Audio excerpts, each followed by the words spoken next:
બગદાણાના સેવક નવનીત બાલદિયા પર થયેલા હુમલાને લઈને નવનીતભાઈએ મોટું નિવેદન. નવનીતભાઈએ કહ્યું હતું કે આત્મવિલોપન એ ન્યાયનો માર્ગ નથી. વધુમાં કહ્યું હતું કે એસઆઈટીની તપાસ ક્યાં અને કેટલી પહોંચી છે તેને કોઈ સ્પષ્ટતા એસઆઈટી કરી રહી, જેના કારણે સમાજમાં રોષ વધુ ફેલાયો છે તેવું નવનીતભાઈએ જણાવ્યું હતું. પોલીસની કામગીરીને લઈને નવનીતભાઈએ કર્યો હતો મોટો ખુલાસો. પીઆઈ ડીવાયએસપી જે ભાંગરો વાટ્યો છે તેને લઈને નવનીતભાઈએ કરી હતી મોટી માંગ. કહ્યું હતું કે પીઆઈ ડીવી ડાંગર અને ડીવાયએસપી રીમા ઝાલા ને આ કેસમાં સહ આરોપી તરીકે નામ દાખલ કરવામાં આવે. પીઆઈ ડાંગરની બદલી નહીં, સસ્પેન્ડ નહીં, ડિસમિસ થવા જોઈએ એટલા એમાં કાંડ ખુલે છે ડાંગરના તેવું નવનીતભાઈએ જણાવ્યું હતું. બીજા પુરાવાઓ પણ મારા પાસે છે, પરંતુ પોલીસ મારા પાસે આવે ત્યારે બધા પુરાવાઓ આપીશ તેવું નવનીતભાઈએ જણાવ્યું હતું. પહેલાથી છેલ્લા સુધીના પુરાવા મારા પાસે છે, એસઆઈટી મારા પાસે આવશે ત્યારે હું આપીશ તેવું નવનીતભાઈએ જણાવ્યું હતું. અત્યાર સુધીના બધા પુરાવાઓ મેં જે આપ્યા છે પોલીસને, કહ્યું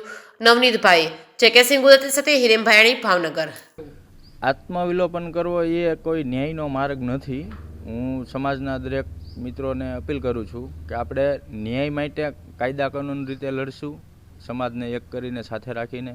આવું આત્મવિલોપન કરીને આવું કરીને આપણે ન્યાયની ઓલી નથી એક રીત. નવનીતભાઈ, અત્યારે જે પ્રમાણે સમાજના લોકો, આગેવાનો અને સમાજ તમારી સાથે છે, સીટ જે પ્રમાણે તપાસ કરી રહી છે, શું કહેશો એને લઈને? મારા સરકારશ્રીને એક વિનંતી છે કે સીટને પણ કે મારા સમાજને થોડો કામ દિલાસો આવે એવી તો કાંઈ થોડીક એ લોકો તપાસ કરી છે એવી આશા જાગે, એવું કંઈ કરે તો થોડીક સમાજને આશા તો જાગે કે ભાઈ તો સમાજ થોડોક શાંત રહે. નહીંતર તો આજે કાંઈ તપાસ કરી છે, તપાસ ક્યાં સુધી પહોંચી છે, બરાબર, કોણ કોણ આરોપી, મૂળ આરોપી સુધી જે કોઈ પહોંચ્યા નથી તો માણસોને તો રોજ તો રહેવાનો જ છે. એમ કંઈક સરકારને હું એવી રિક્વેસ્ટ કરું છું કે ભાઈ થોડીક કામ સમાજને થોડીક આમ આશા રહી કે ભાઈ હાલો જે કાંઈ તપાસ થાય છે યોગ્ય દિશામાં થાય છે એવી તો કાંઈ પણ તો થોડી હજી દિલાસા મળે એવી હું અપીલ રાખું છું.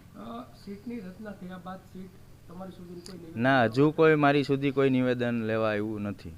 શું આશા અપેક્ષા રાખો છો? કેમ કે પાદરી ભંબર અને તળાજા તાલુકાના જે ગ્રામ્ય વિસ્તારોમાંથી પણ સીટ દ્વારા તપાસ છે તે કરવામાં આવી, શું કહેશો? હા, એ તો કોઈ જો એમાં તપાસમાં જે ખુલતા છે એને લેતા હશે, બરાબર. અમને તો કોઈને કાંઈ ખબર નથી. અમે તો મીડિયાના માધ્યમથી જે કાંઈ સાંભળીએ છીએ અને જોઈએ છીએ, બાકી અમારા સુધી જે કોઈ આવ્યું નથી પૂછવા માટે. બે પીઆઈને પણ સમન્સ આપ્યો છે સીટે, 17 તારીખે તેને જવાબ માટે બોલાવ્યા છે. આને કેવી રીતે જોવો? એ તો એની ભૂલ છે, જાણે જ છે પહેલેથી, ભેગા છંડોવાયેલા છે. આજે પીઆઈ ડાંગર અને પેલી રીમાબા ઝાલા ડીવાયએસપી, બરાબર. આ તો પીઆઈ પટેલને તો ખોટું ઓલું છે, પણ આ મુખ્ય તો આ બે જ છે, લેડીઝ જ, પીઆઈ ને ડીવાયએસપી, બરાબર. તો એને હું તો મારી તો એવી માંગણી છે કે આ સહ આરોપી બન્યું છે, એની કોલ ડિટેલ તપાસી, જે કાંઈ આ બધો ઓડિયો ક્લિપ ને બધું આપણે જોવો જ છો કે પહેલેથી કેટલું એને પોલીસે બધું આમથી આમ ભાંગરો વાઢ્યો છે, બરાબર. તો એમાં હું મારી તો એવી માંગણી છે કે આ બે પણ ભેગા સહ આરોપી બનવા જો, આરોપીને એટલું ઓલું કર્યું છે, તો મારી તો એવી માંગણી છે. આ ટ્રાન્સફર જે પીઆઈની ટ્રાન્સફર કરી અને ટ્રાન્સફરની અને સસ્પેન્ડની પણ ડિસમિસ થવી જોઈએ પીઆઈ ડાંગર તો, કારણ કે એટલા એના કાંડામાં ખુલ્લે છે. બીજા શું પુરાવા તમારી પાસે આમાં? બીજા પુરાવા તો છે, પણ જ્યારે પોલીસ મારી પાસે આવશે ત્યારે હું પુરાવા આપીશ. કારણ કે તમે ને હું મીડિયા મિત્રો સાથેથી આપણાથી તો કઈ વસ્તુ થવાની નથી. જે કાંઈ કરશે તપાસ અધિકારીઓ જ કરવાના છે. આપણે મીડિયામાં જાહેર કરીને જે આરોપીઓ છે એને બધાય જે કાંઈ એને પુરાવાનો નાશ કરે એવું આપણે જાહેર કરીને શું કામ કરવું, બરાબર. બાકી જ્યાંથી ષડયંત્ર રચાણું છે, જ્યાં સુધી માનો કે છેલ્લે લાસ્ટનો વિડીયો છે કે ભાઈ શરૂઆત એણે ફોનથી કરી છે, તો ત્યાંથી છેલ્લે લાસ્ટમાં જે એ બધા ભેગા થયા છે, છેલ્લે વિડીયો ઉતાર્યો છે કે આરોપીઓ બધા અમે મારીને આ સારું કામ કાંઈ કરીને આવ્યા, એવો બધો વિડીયો વાયરલ કર્યો છે એ લોકો એના ફાર્મનો, બરાબર.